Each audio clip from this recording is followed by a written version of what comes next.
Buenos días, niños. Buenos días, doctor. Buenos días, profe. Bien, hoy vamos a seguir con la última parte, el último segmento del seminario.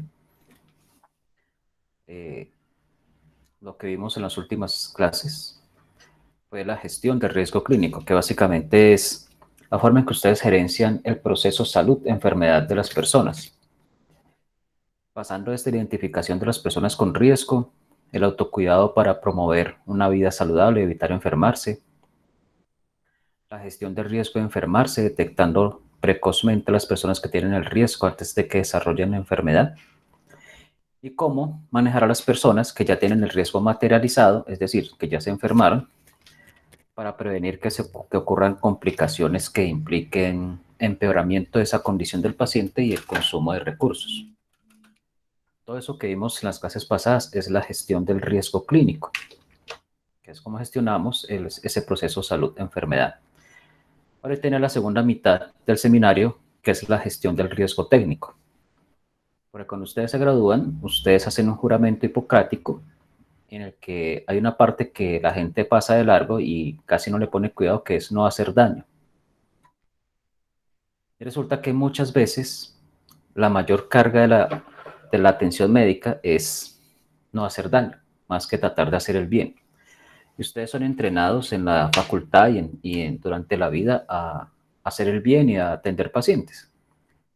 Pero no se hace un hincapié o no se hace un esfuerzo suficiente para entrenarlos en no hacer daño.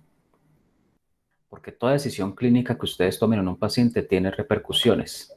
Se espera que la mayoría de esas repercusiones sean positivas, que mejoren al paciente, pero inevitablemente algunas tendrán repercusiones muy negativas y depende de ustedes aprender a sopesar los riesgos y los beneficios de lo que ustedes están haciendo. Y en la política de atención a la salud eso está estipulado. La política nacional de prestación de servicios de salud dice que el riesgo técnico es la probabilidad de que ocurran variaciones no soportadas en la evidencia. Por eso hablábamos de la medicina basada en la evidencia. Con esas variaciones o esas conductas que no están soportadas por la evidencia, y se refiere a los prestadores, y cuando la ley habla de prestadores, se refiere a ustedes como médicos, básicamente eso es lo que quiere decir prestador. Recuerden siempre, prestador o proveedor es el médico. Y esta variación en esas conductas no soportadas por la evidencia, pues tienen efectos sobre la salud del paciente y el consumo de recursos, que son las dos preocupaciones que hay sobre esa variabilidad. Y eso se modula a través de la organización y gestión del proceso de atención, que es la gestión clínica, que es a lo que yo me dedico, por ejemplo, y por estructuras de incentivos orientadas a la gestión clínica y los resultados en salud. Entonces, por ejemplo, miremos el dolor lumbar crónico. Entonces, tiene un paciente con dolor lumbar crónico y pues usted, cada quien le manda sus cosas. Uno le mandan drogas, otro le mandan inyecciones, otro le manda masajes o cosas, pero no mejora el paciente. Y hace que se consuman recursos. Y algunos le mandan radiografías una y otra vez con la consecuente irradiación del paciente necesaria, lo cual es una afectación de la salud del paciente. Entonces uno podría tener una estructura de incentivos en el cual, mediante auditoría y mediante acompañamiento a los pacientes, evaluar quiénes son los que mejor le va atendiendo esa clase de población. O como vimos en la clase pasada, podríamos medir, por ejemplo, en los diabéticos quiénes están en la meta de hemoglobina glucosilada. Y con eso uno podría estar midiendo la efectividad del médico en dos cosas, en la prescripción de los medicamentos y del tratamiento no farmacológico y la adherencia del paciente. Y ustedes vivirán eso en el futuro, porque ustedes en el futuro, cuando estén ejerciendo, estarán dentro de esquemas de incentivos en el cual se les asignará unidades familiares y ustedes tendrán que utilizar todo su potencial y toda su capacidad de generar buenas relaciones médico-paciente para tener pacientes con adherencia y con manejos basados en evidencia. Y por eso fue que hicieron esos talleres de adherencia terapéutica para que vean cómo es importante el proceso y que no es simplemente enviar pasticas y esperar que el paciente las tome, sino que va más allá. Y la evidencia, que todas las decisiones clínicas que ustedes tomen deben tener un soporte en la evidencia. La doctora Claudia Madíez, que era una subsecretaria de políticas en el ministerio, decía: la efectividad clínica, es decir, que el desenlace final sea el que necesita el paciente sin provocarle daños, es un tema inherente a la misión de las instituciones de salud. Por esa razón, no puede estar ajena a una visión responsable de la calidad asistencial. Cuando habla de visión responsable de la calidad asistencial, se refiere a que los médicos tengan la visión tanto de hacer la gestión clínica con base en la evidencia como evitar el daño al paciente. Es muy probable que la evolución de la efectividad esté liderada por equipos de salud con una actitud proactiva, es decir, que estén interesados en mejorar esa calidad, aprendiendo, actualizándose en lo mejor que ofrece la evidencia y conformados por profesionales dispuestos a cerrar la brecha entre conocimiento y acción. Y este punto es el que yo necesito que ustedes tengan más claro. Brecha entre conocimiento y acción, porque muchas veces los médicos lo que hacemos es actuar, pero esas acciones o conductas que tomamos no están soportadas en conocimiento, que es lo que veremos ahorita. Y lo que yo necesito, o lo que necesito yo no, sino la sociedad de ustedes, es que esa brecha entre conocimiento y acción la cierren, que toda decisión clínica que ustedes tomen esté soportada de alguna manera. Y que se muestren responsables en el uso de los recursos. Y esa es la parte, por ejemplo, que más nos preocupa a nosotros, ese gasto desbordado en en tratamientos innecesarios o en conductas innecesarias, pues tiene un efecto, porque donde usted gaste más dinero en lo innecesario, pues tiene menos plata para gastar en lo necesario. Ahora, ustedes son entrenados durante la carrera en las clásicas normas de diagnóstico y tratamiento. Entonces, y así pasa muchas veces cuando uno está trabajando ya como médico. Entonces dicen: si tiene hipertensión, enalapril, ya. Si tiene infección de orina, macrodantina. Si tiene asma, salbutamol. Más o menos así es como lo tienen ustedes en su esquema mental. ¿Qué me dice? ¿O qué han observado?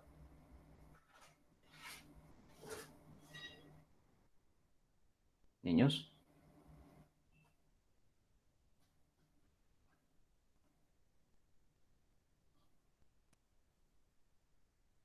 ¿lo han notado?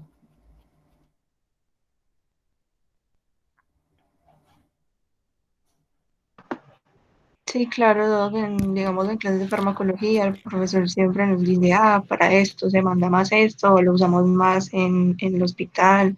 Y pues igual también cuando uno va a consulta, ve que siempre mandan como lo mismo. Eso es precisamente lo que yo quiero que ustedes no hagan, porque eso nos reduce a simples farmacéutas, de esos que despachan drogas en las farmacias, que va doña Pepita a preguntar por una droga para el dolor de espalda y le dice: esta es buenísima. Y pues es que no es así. Para eso ese entrenamiento no es el adecuado para ustedes, sino que se necesita que ustedes estén imbuidos completamente en lo que es la medicina basada en la evidencia. No simplemente que consulta igual a una pepa y ya, que es en lo que está basada la medicina moderna. Pero para eso se necesita conocimiento. Voy a darles un ejemplo de eso. Entonces, veamos aquí, por ejemplo, este cuadro, que son estrategias de tratamiento para cistitis aguda no complicada. Ahora, ¿quién me dice qué significa eso de cistitis aguda no complicada?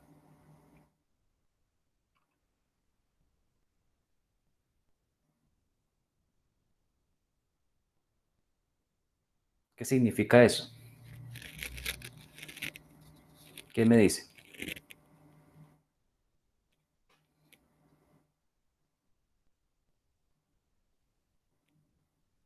¿Están dormidos? Que puede ser asintomático. No, no, porque si ya tiene el término cistitis, ya no puedes decir que es asintomático.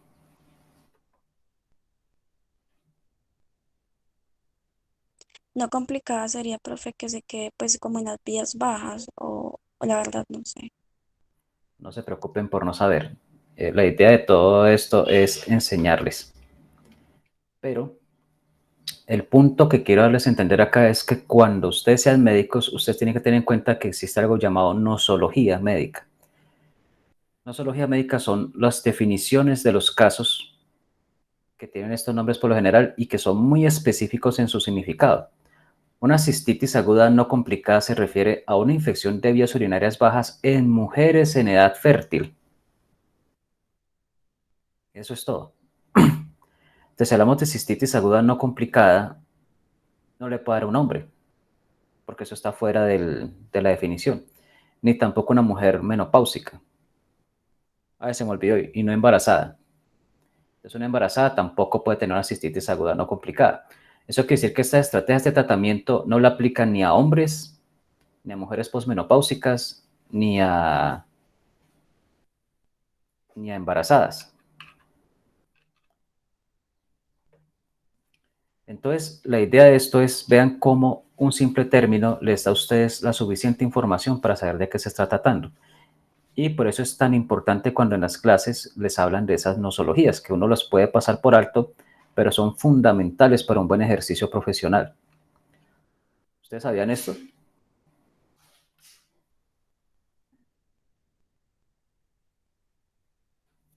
Niños.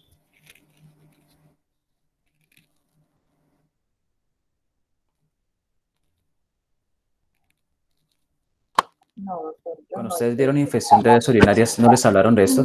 No, profe, pero yo tengo una pregunta. Sí, Porque, o sea, ¿con qué criterios la clasifican para las mujeres no complicadas? ¿Sí me entiende? O sea, porque te entiendo. sacan de ahí a las embarazadas, bueno, a todas las que ustedes. Porque las cistitis no complicadas se clasifica así en las mujeres jóvenes, o sea, en edad fértil, porque se supone que son derivadas de las relaciones sexuales.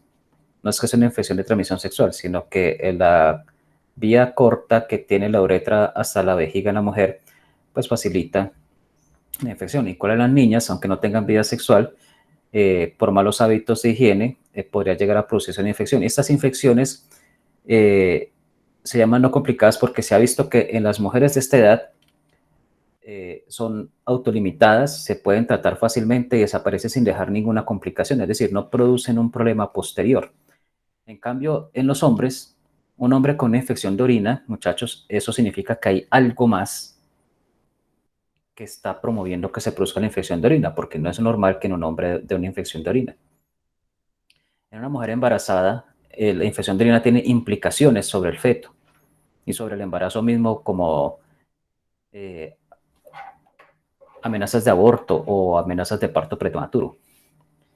Y en las mujeres posmenopáusicas se ha encontrado que la destrucción de las bacterias es mucho más difícil en esta cistitis y tienden a provocar bacterias asintomáticas crónicas y también tienden a provocar infección urinaria de sitio alto.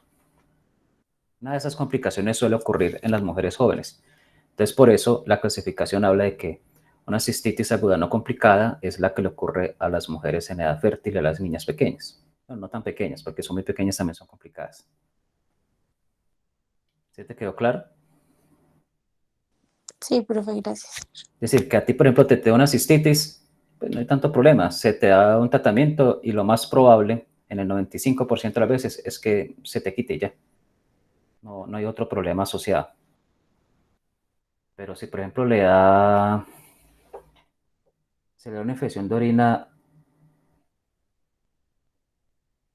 a Julián Ávalo, no es tan sencillo como decir, tómese esta nitrofurantoína y ya. Toca decir por qué le dio. O un hombre no le da infección de orina fácilmente. Toca investigar si es que tiene una estrechez uretral, si tiene algún foco extraurinario y lo que hizo fue sembrarse ahí. Entonces toca ir a buscar cuál es ese foco. Toca buscar, porque no es lo usual que un niño o un hombre les dé infección urinaria. ¿Queda claro?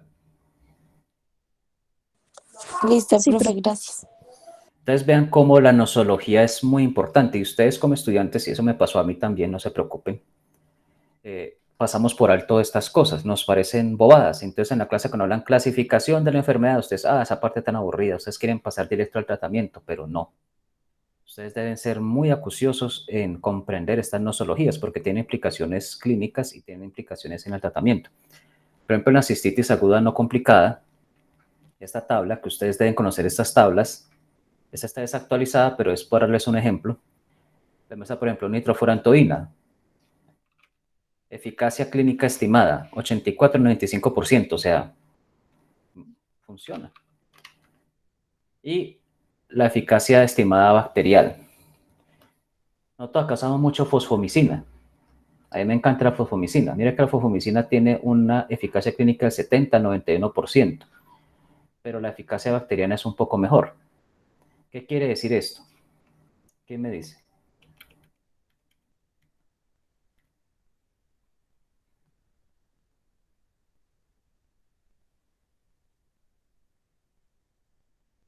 ¿Alguien puede intuir por qué? Que actúa mucho mejor sobre esas bacterias. No. No te preocupes. Yo todo adolescente tampoco sabía eso. Pero por eso les quiero enseñar estos términos tan importantes. La eficacia clínica estimada es lo que ustedes deben conocer para saber si el paciente se va a sentir mejor o no. O sea, qué tan mejor se va a sentir el paciente en cuanto a sus síntomas. La fosfomicina efectivamente mejora los síntomas de una forma muy alta, igual que todos estos. Y la eficacia bacterial quiere decir su capacidad de eliminar las bacterias realmente. Es decir, que si usted después toma una muestra de orina, no encuentra bacterias. La fosfomicina causa muchas veces mejoría sintomática, o sea, al paciente se le quita la cistitis y el dolor y el malestar, y se les quita, eso es a las 2 horas que les quita. Pero a veces, no muchas, pero a veces, poquitas, pero hay, quedan es con una bacteriuria asintomática, es decir, siguen con bacterias en el tracto urinario que no causan infección ni causan síntomas, y pues esto no es necesario tratarlo. Una bacteriuria asintomática no es necesariamente causar el tratamiento en mujeres jóvenes no embarazadas. En embarazadas es diferente.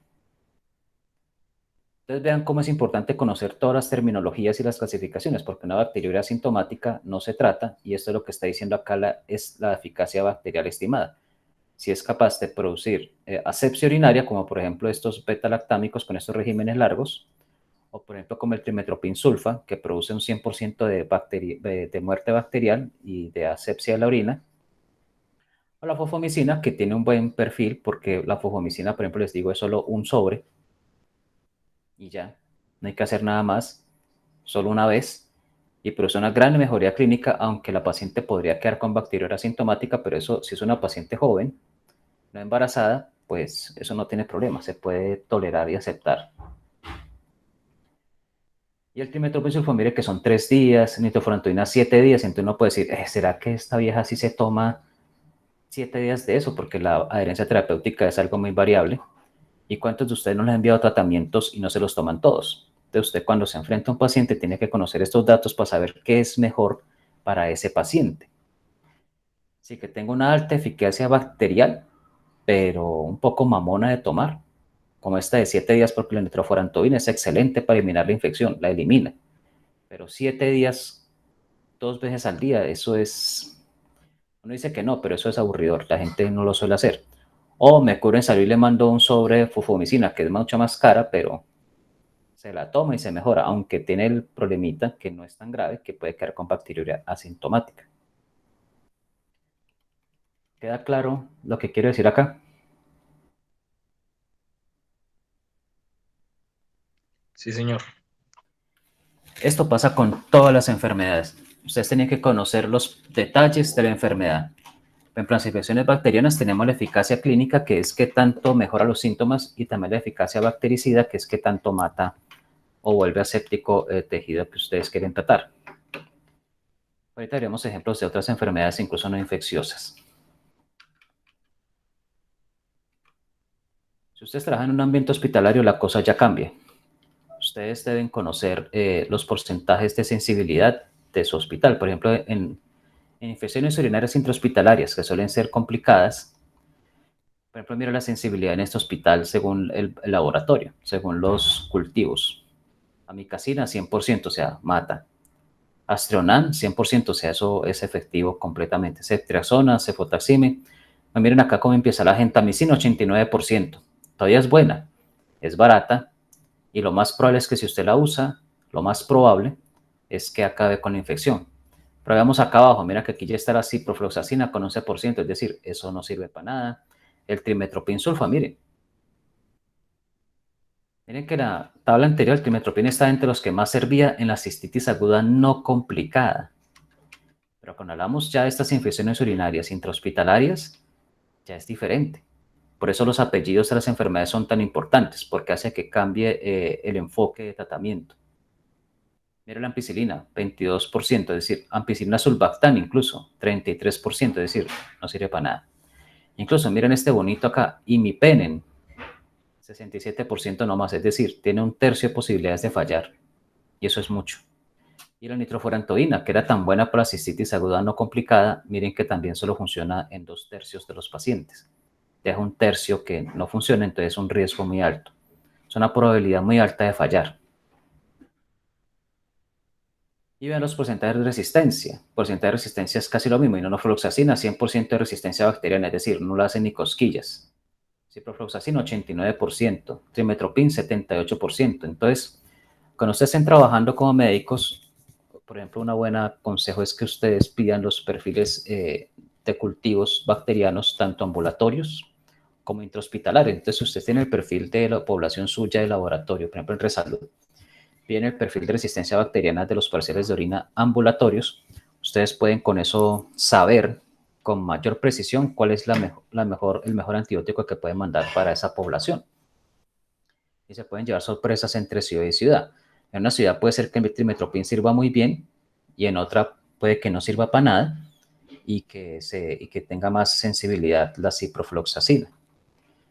¿Y por qué les cuento todo esto? Porque cuando ustedes toman decisiones clínicas y cuando hablamos de cerrar la brecha conocimiento-acción, se refiere a esto, que usted conozca los perfiles de la enfermedad del manejo, los conozca con evidencia, con estadísticas, para que usted tome la decisión. Y no como pasa hoy en día, que muchos médicos de la consulta externa ven a alguien con infección de orina, sea hombre, mujer o lo que sea, y simplemente le mandan trimetoprim, porque sí, porque ese es el que se usa, sin tener en cuenta las implicaciones de la clasificación, que ya eso lo guía uno hacia un tipo de tratamiento y tampoco sin el conocimiento de los perfiles de resistencia de su población. Entonces lo que está haciendo ahí es adivinar. Y si usted se pone a adivinar con los pacientes, no se distingue en nada de un tegua o de un farmacéutico que tienen en las farmacias, ¿cierto?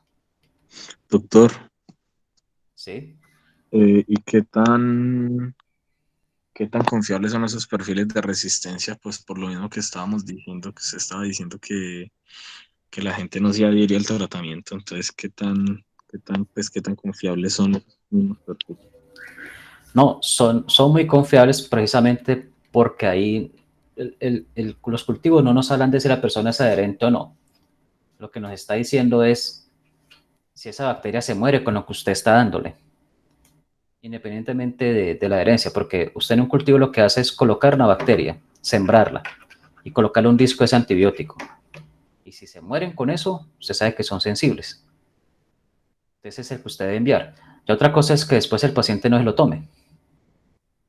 Pero la bacteria se muere con eso que usted le mandó, en ese momento en que se tomó el cultivo. Por eso es tan importante no solo saber qué mandar, sino tener en cuenta esa parte de la herencia.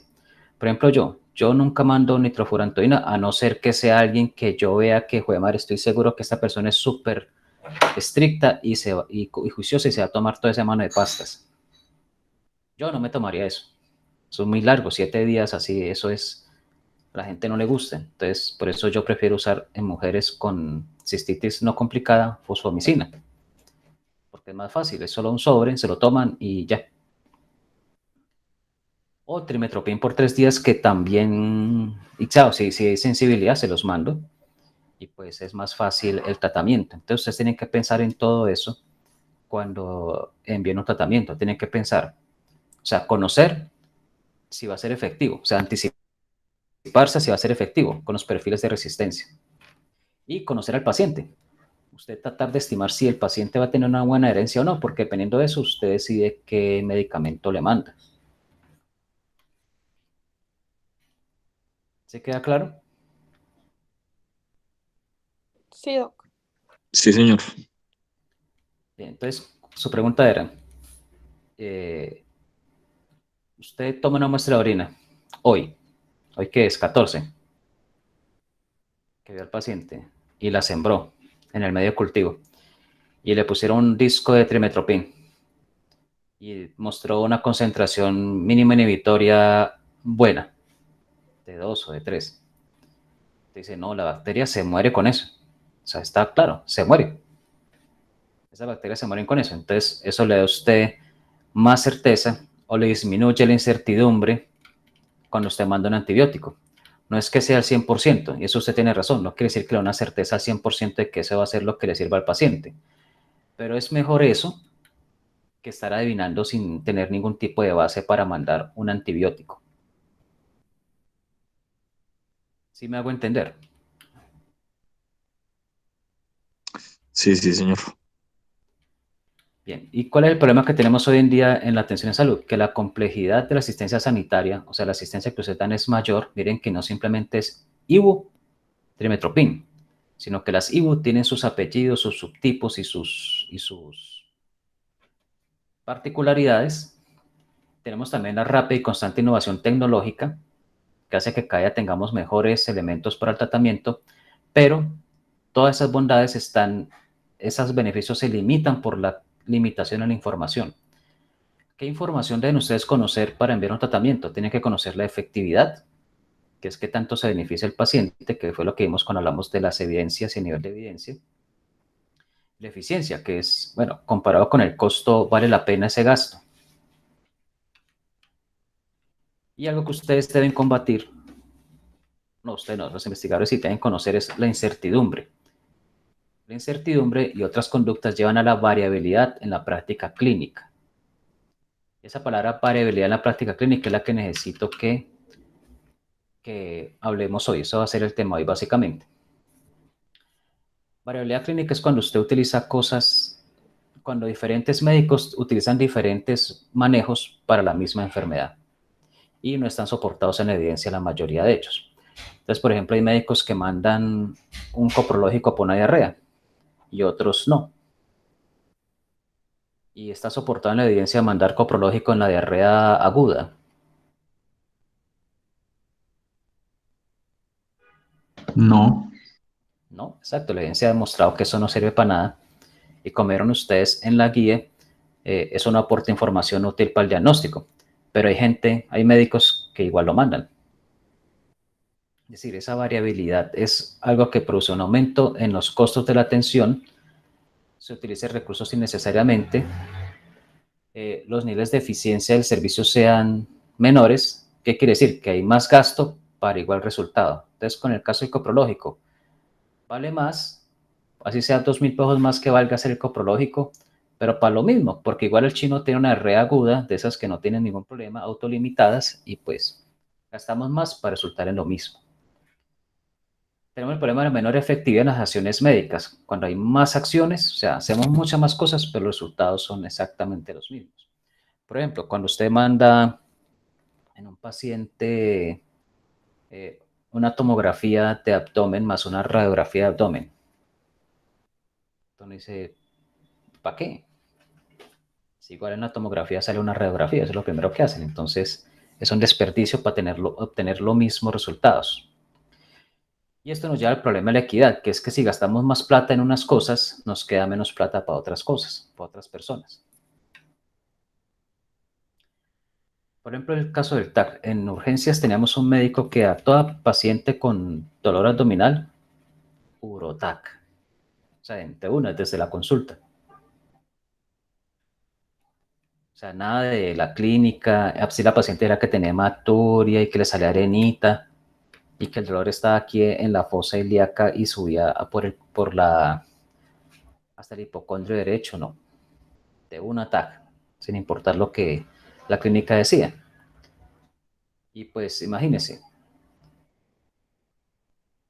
usted le manda un TAC a una paciente de esas que cuesta mucho, para al final decirle, sí, tiene una litiasis renal, tratamiento de esperar a que lo bote y tome para el dolor. cuando hubiera logrado lo mismo sin necesidad ni siquiera de hacer eso. Incluso con un parcial de orina nomás hubiera sido capaz de determinar eso. Pero, ¿qué pasaría si les dijera que esa misma paciente volvió 2 meses después? El mismo médico volvió y le pidió otra Urotac. Volvió a decirle lo que ya se sabía, porque no le hizo ni siquiera una anamnesis correcta para saber sus antecedentes, porque si hubiera hecho eso se hubiera dado cuenta que ya se había hecho el diagnóstico, se no necesitaba otro TAC. Entonces la señora se mamó 2 TACs, que es una irradiación muy grande. El sistema tuvo que pagar 2 TACs innecesarias y una de sobra. Y pues, dígame, ¿así se puede? ¿A ustedes les parece ético esto?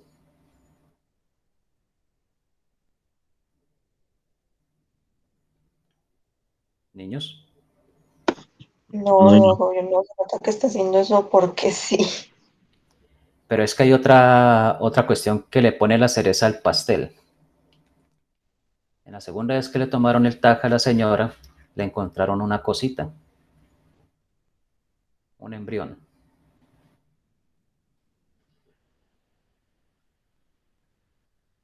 ¿Saben qué implicaciones tenía eso? Un embrión de 7, 8 semanas.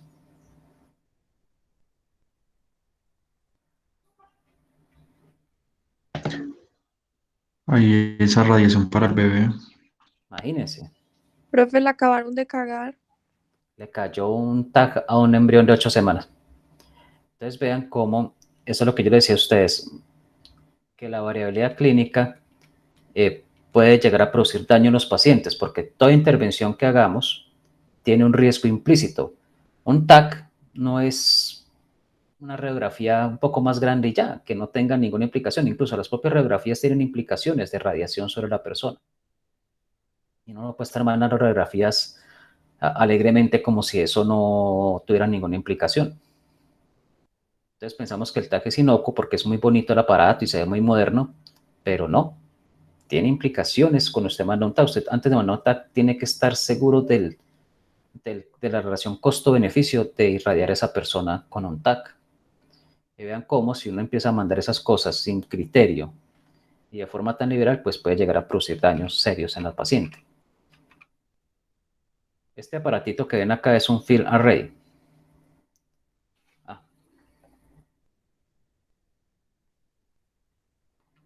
Perdón, me salió un momento. Ese field array es una máquina que nos permite hacer un diagnóstico preciso, viral y bacteriológico. Entonces, si alguien tiene un virus sincitial respiratorio, él le dice, tiene el virus sincitial respiratorio. Si usted quiere saber si tiene una hemófilos influenza tipo B, él le dice, él tiene eso. Cuando no lo teníamos en el hospital, la gente igual diagnosticaba el hemófilos y el virus sincitial con la clínica y datos epidemiológicos y nos iba bien.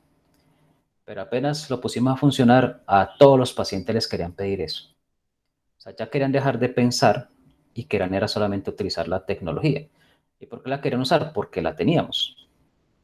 Porque ahí estaba. Igual pasaba con los pacientes con heridas complicadas quirúrgicas, pacientes que les quedan las heridas abiertas, que ustedes seguramente lo han visto. Y esos pacientes que le hacíamos lavaditos y curaciones para que esa herida fuera evolucionando. Pero un día llegó al hospital una muchacha hablando de la terapia Bach, la milagrosa terapia Bach, y cómo funcionaba, y esos berracos empezaron a pedir terapia Bach. Con un detalle, no sabían cómo funcionaba. Entonces miren lo que pasó, nos hicieron comprar un poco de terapias Bach, que no sirvieron porque no sabían cómo usarla, dejaron de hacer las curaciones de toda la vida a los pacientes, se empezaron a complicar más en sus heridas, y empezamos a gastar más, mucho más dinero porque las terapias eran recaras, pero los pacientes no mejoraron, sino que empeoraron. ¿Y por qué razón pasó eso? Porque se emocionaron con la nueva tecnología sin detenerse a pensar cómo hacer para implementarla de forma adecuada que le sirviera al paciente. Y el único que ganó fue la visitadora médica, porque vendió. Pero ni ganó el especialista, ni ganó el hospital, ni ganaron los pacientes. ¿Qué opinan de esto?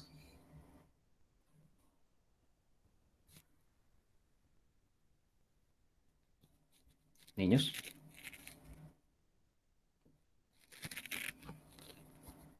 Profe, pues que esa es nuestra realidad hoy en día.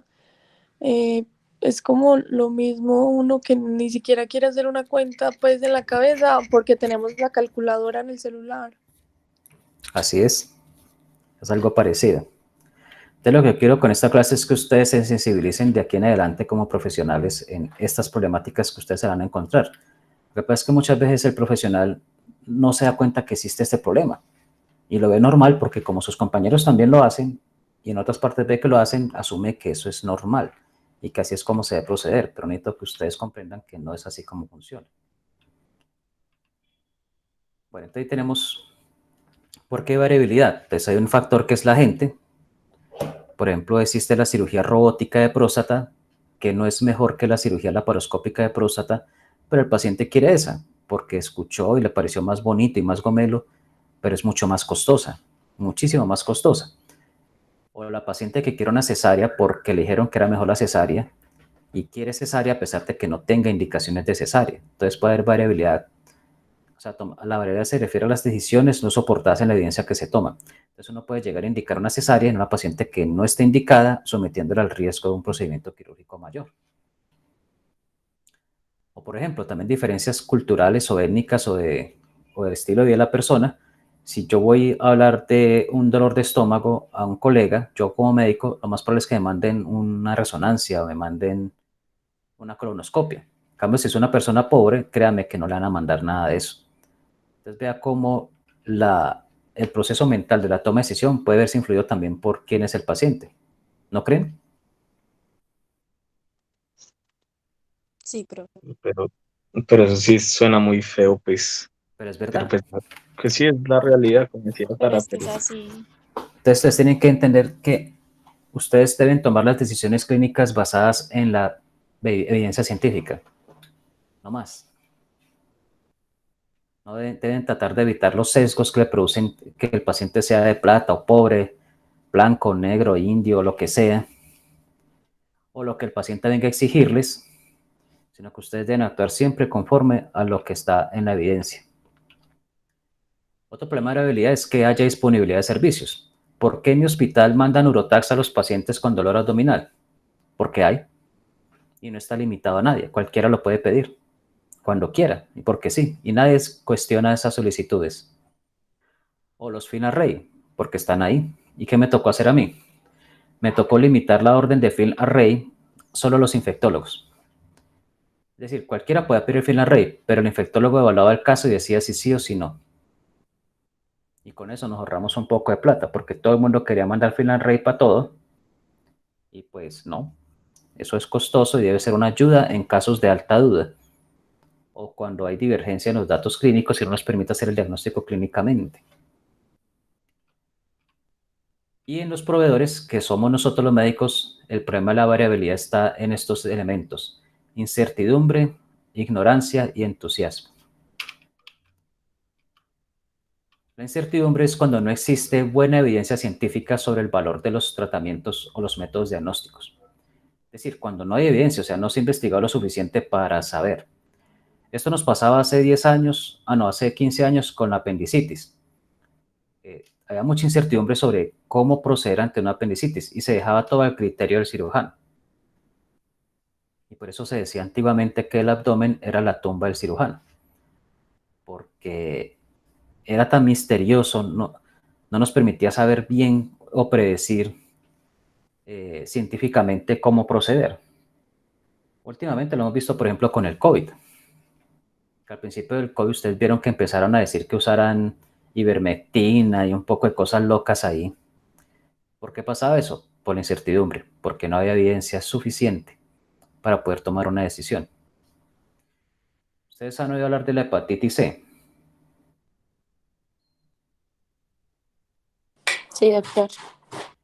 La hepatitis C a finales de los 90 era llamada hepatitis no A, no B. Imagínense. Porque se sabía que no era hepatitis A, ni tampoco era hepatitis B. Pues no se sabía qué era, ni qué lo producía.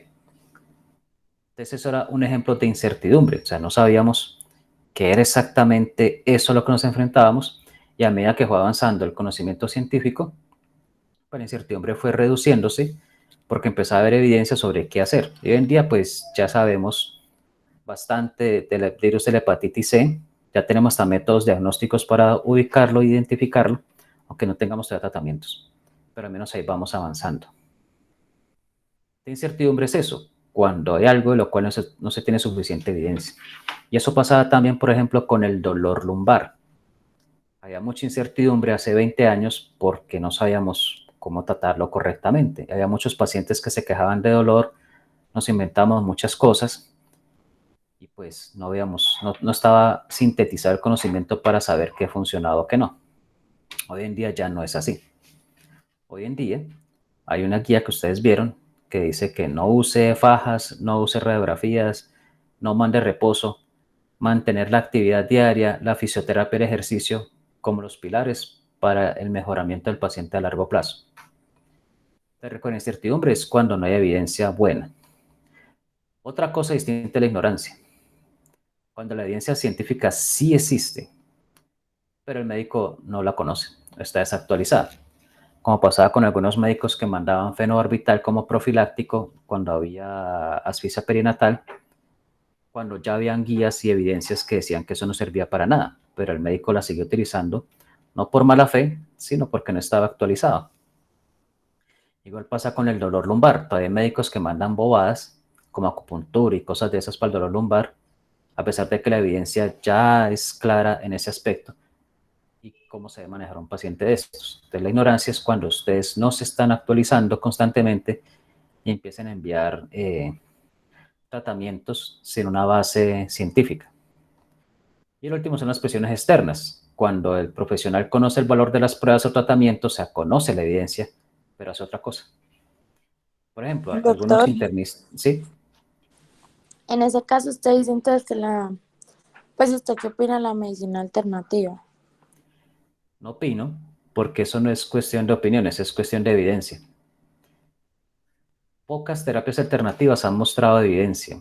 Por ejemplo, la hierba de San John es un medicamento a base de matas, de plantas, fitoterapéutico, creo que se llama eso, que decían, eso sirve para aliviar la depresión.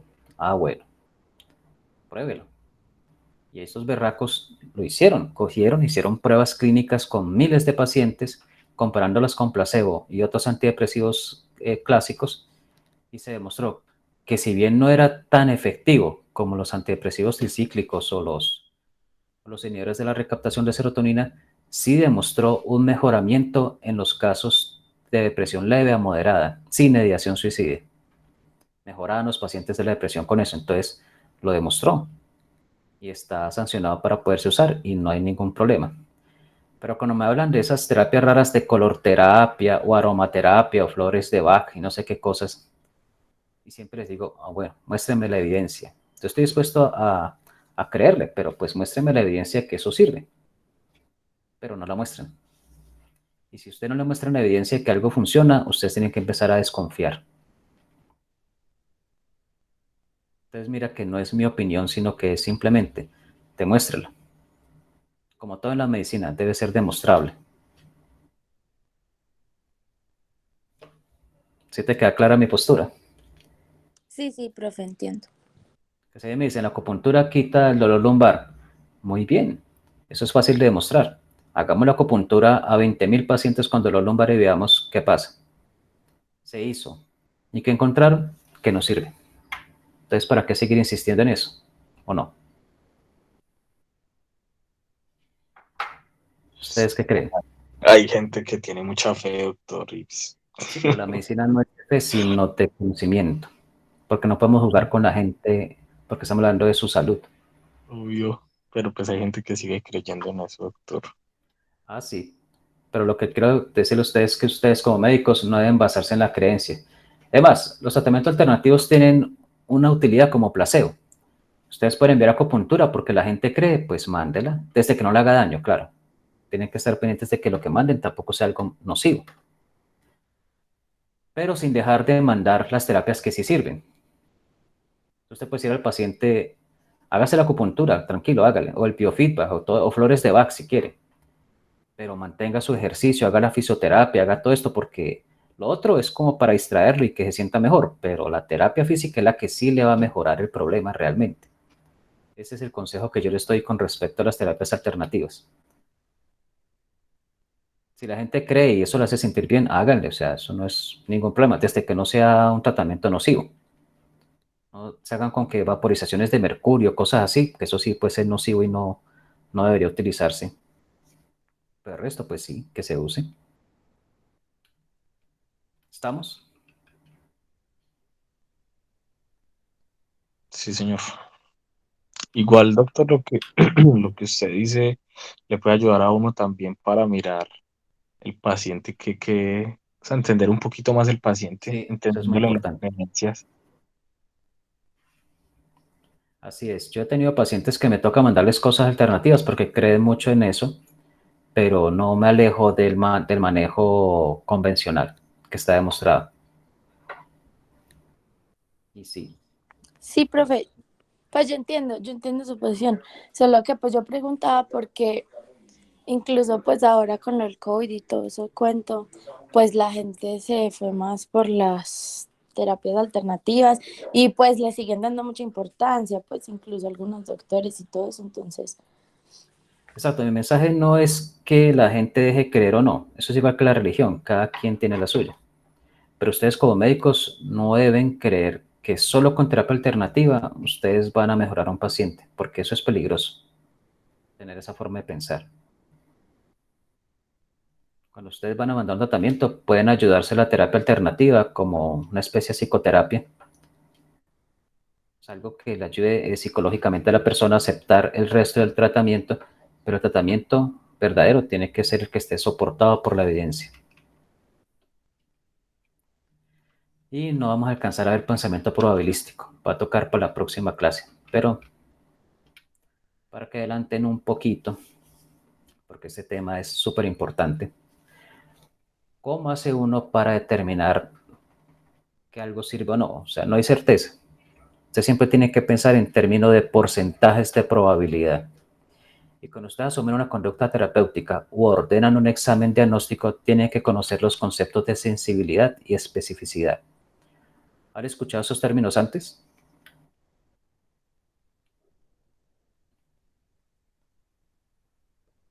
Niños.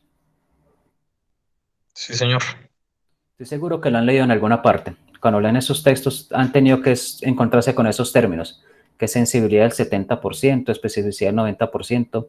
Estoy seguro que lo han visto antes. ¿O Con el no? ELISA sí, señor, con el ELISA lo nombran mucho. Exactamente. Este concepto no se limita solo a las pruebas diagnósticas, es un concepto fundamental para ustedes como médicos, que muchos médicos no lo tienen, y es la base del pensamiento probabilístico. Ustedes como médicos nunca tendrán certeza de nada. Y ese cuento de los diagnósticos patognomónicos, pues es una cosa muy rara que son realmente, es lo que uno quisiera, pero no existe realmente. Siempre están las probabilidades y siempre está la probabilidad de fallar. Entonces, cuando hablamos de sensibilidad y especificidad, hablamos de dos grupos poblacionales primero. Ustedes miren acá en la gráfica. Estas personas de acá, de este cuadrado, de este rectángulo, son las personas que tienen la enfermedad, o sea, la tienen. No lo sabemos nosotros. Aquí no estamos viendo como si nosotros supiéramos todo. Son la gente que la tiene, que tiene el problema. Y en este grupo de acá están las personas que no la tienen, o sea, que no tienen el problema. Y esto de acá es la prueba o la decisión. Esto que está acá.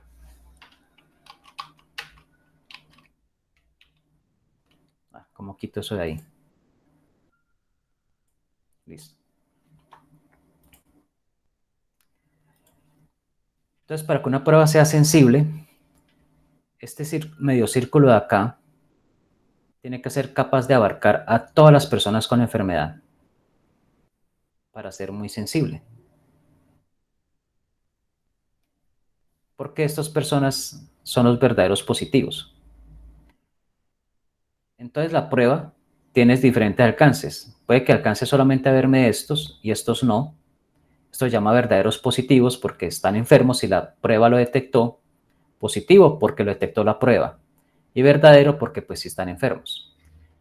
Y el problema de la prueba que no es suficientemente sensible es que me deja por fuera los falsos negativos, que son personas que sí tienen la enfermedad, pero la prueba da negativo para ellos. Y es un problema porque si me deja gente por fuera, quiere decir que la prueba no es suficientemente sensible y no me detecta a todos los que yo quiero. ¿Hasta aquí vamos? Porque esta me toca explicárselos muy despacio. Hasta aquí vamos. Sí, profe. Luego tenemos acá la prueba, que una prueba, recuerden que la prueba es el círculo. Podría llegar a detectarme personas que no esté la población, puede llegar a detectarme personas de la población que no esté enferma, como si estuvieran como positivas para la prueba, cuando en realidad no lo están. Y cuando hablamos de especificidad, hablamos de una prueba que sea capaz de detectarme aquellos que no están afectados. Pero las pruebas pueden llegar a darme falsos positivos. O sea, darme positivo a alguien que no tiene el problema. O sea, cogerme a alguien de esta población, de este rectángulo.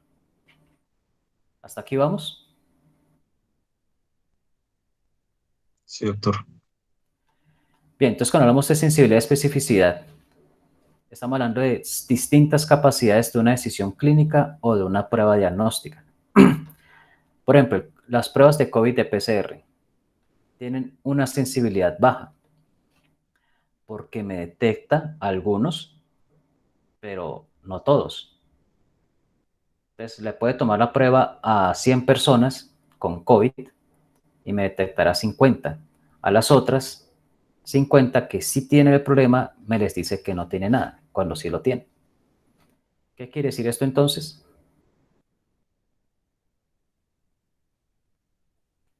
Que es poco sensible. Eso quiere decir. Pero hay una cosa.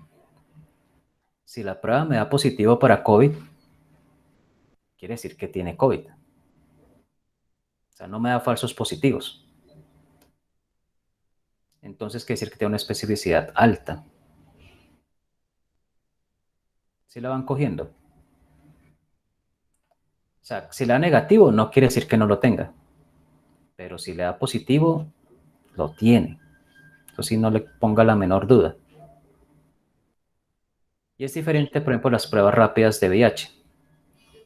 Las pruebas rápidas de VIH son muy sensibles. O sea, me atrapan a toda la población positiva. O sea, a todos los verdaderos enfermos. Me los agarra. Pero es tan sensible que me agarra a algunos de esta población y me les dice que es positivo cuando en realidad no tienen VIH. Es decir, que esta prueba es muy sensible, pero es poco específica.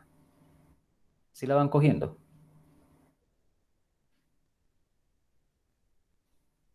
¿Sí me están entendiendo?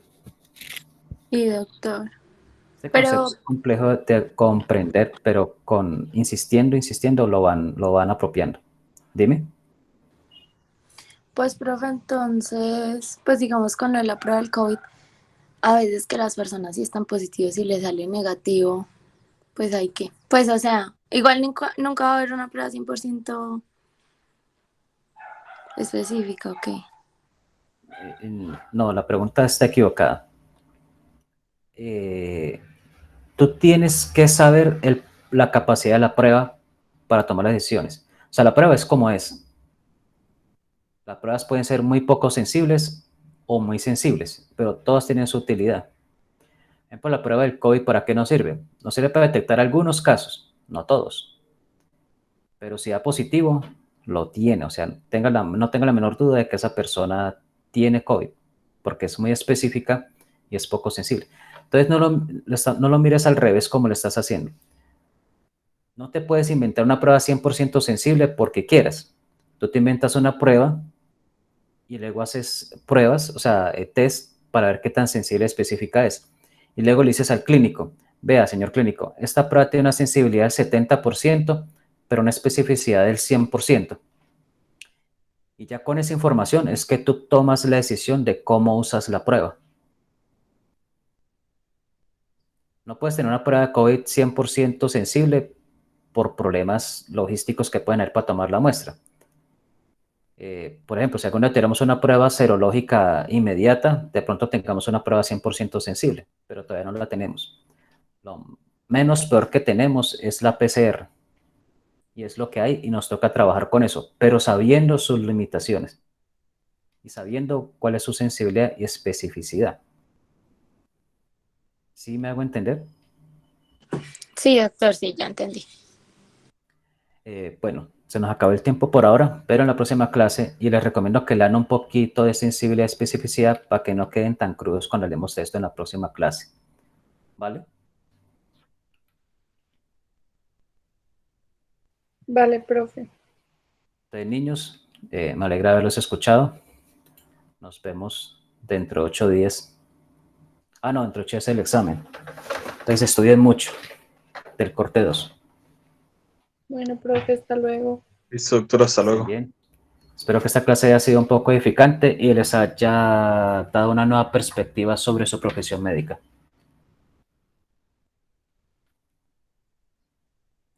Sí, señor. Hasta luego y Muchas muchas gracias. gracias. Todo bien.